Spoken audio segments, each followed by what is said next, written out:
Selain daging dan air kelapa, sabut kelapa juga memiliki banyak manfaat yang bisa digunakan untuk pembangunan jalan, pencegahan erosi, dan lain-lain. Untuk membantu kestabilan tanah dalam pembangunan jalan, sabut kelapa akan diproses dulu hingga menjadi koir geotekstil atau jaring sabut kelapa. Dan berikut ini adalah pengolahan kelapa untuk dijadikan bahan material jalan. Geotekstil biasanya digunakan sebagai stabilisasi tanah. Geotekstil sendiri terbagi dalam dua jenis, yakni geotekstil buatan dan geotekstil natural atau alami. Geotekstil natural memiliki beberapa macam material yang digunakan, seperti yang terbuat dari sabut kelapa atau yang disebut juga dengan koir geotekstil.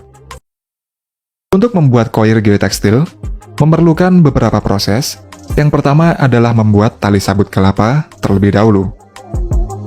Dalam membuat tali sabut kelapa ini, langkah awal adalah menyiapkan sabut kelapa yang sudah dikupas dan dibiarkan mengering terlebih dahulu. Sabut yang telah mengering tersebut kemudian dimasukkan ke dalam konveyor menuju mesin crusher. Pada mesin tersebut, sabut kelapa akan dihancurkan hingga menjadi sabut kelapa yang tipis. Kemudian sabut kelapa yang telah dihancurkan akan ditaruh pada area penyimpanan untuk dijemur sampai mengering.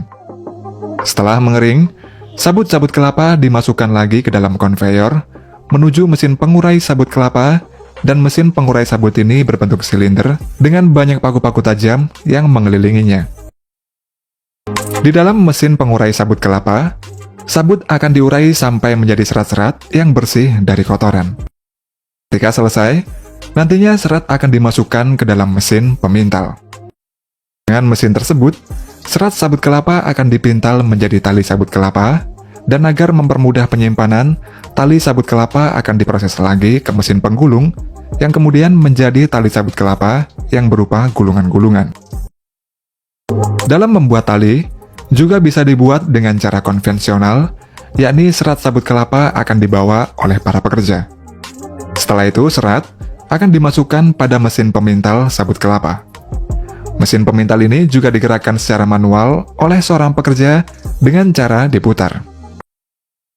Setelah menjadi tali sabut kelapa, proses selanjutnya adalah membuatnya menjadi jaring sabut kelapa atau koir geotekstil. Pembuatannya ini bisa dilakukan secara manual maupun menggunakan mesin, dan jika menggunakan cara manual, prosesnya ini mirip seperti menenun benang menjadi lembaran-lembaran kain menggunakan alat tenun tradisional. Sedangkan cara yang termudah untuk membentuk koir geotekstil adalah menggunakan mesin. Gulungan tali sabut kelapa akan ditempatkan pada posisinya, kemudian masing-masing tali dari gulungan tersebut akan dimasukkan ke dalam mesin tenun. Nantinya mesin tersebut akan membuat koir geotekstil dengan jarak antar tali yang bervariasi. Salah satu negara yang terkenal akan produksi koir geotekstilnya adalah India. India memasok sekitar 66% total kebutuhan koir geotekstil secara global. India memiliki banyak tanaman kelapa. Dengan banyaknya tanaman kelapa tersebut, mereka memanfaatkannya dalam pembangunan jalan raya, khususnya di daerah pedesaan. Sekitar 69% dari total penduduk India hidup di daerah pedesaan, dan desa-desa tersebut membutuhkan banyak jalan raya agar dapat menghubungkan satu desa ke desa lain dengan cepat. Penggunaan koir geotekstil atau jaring sabut kelapa ini dalam pembangunan jalan dinilai lebih murah dibanding material lainnya. Penggunanya pada jalan raya memiliki fungsi untuk memperkuat subgrade atau tanah dasar sebelum jalan dilakukan pengaspalan. Ketika digunakan sebagai material pembangunan jalan raya, koir geotekstil ini dapat bertahan hingga 5-6 tahun. Setelah 6 tahun, jaring sabut kelapa pada jalan raya tersebut akan terurai secara alami. Dan meskipun sudah terurai, jalan raya yang menggunakan koir geotekstil ini akan tetap kuat. Proses pembangunan jalan raya menggunakan koir geotekstil juga sangat mudah dan tidak membutuhkan waktu lama.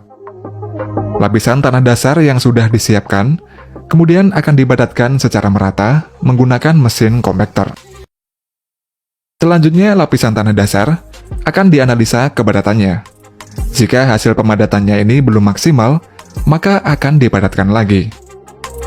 Pemadatan tanah dasar ini merupakan proses yang sangat penting saat pembangunan jalan karena menentukan hasil akhir setelah jalan selesai dibangun.